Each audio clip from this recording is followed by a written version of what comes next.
It's 7:30. Good morning, I'm Ian Crouch with Hunter News. Police are treating a fire which destroyed a large shed at Maryland overnight as suspicious.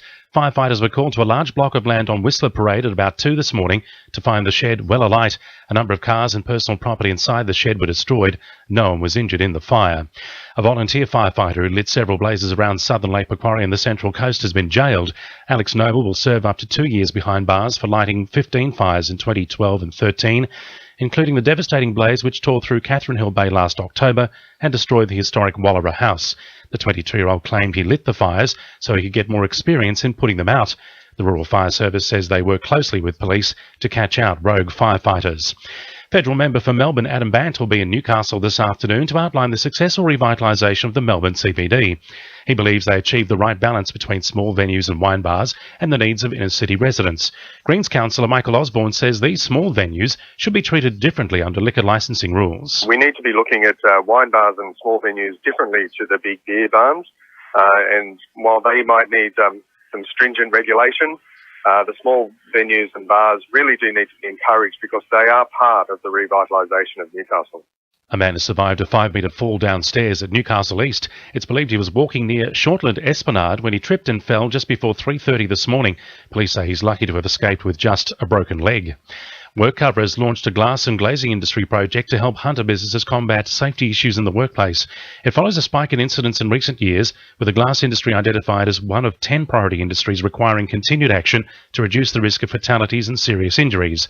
Tony Williams from WorkCover says incidents have claimed many lives and cost the industry $76 million. We've identified that the glass industry is one that's got a particularly high risk profile, if you like. We've had quite a number of workers seriously injured, and they all seem to be coming about due to the issues around the handling of glass, and it's certainly of concern to us, and the majority being small and micro businesses. We're very, very keen to help them put systems in place to keep their people safe.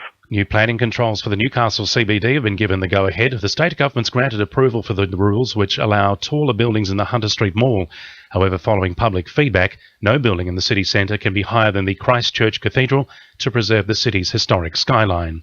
Lake Macquarie residents have been invited to sign up to the Backyard Habitat for Wildlife program, which aims to help households create a habitat for wildlife in their neighbourhood.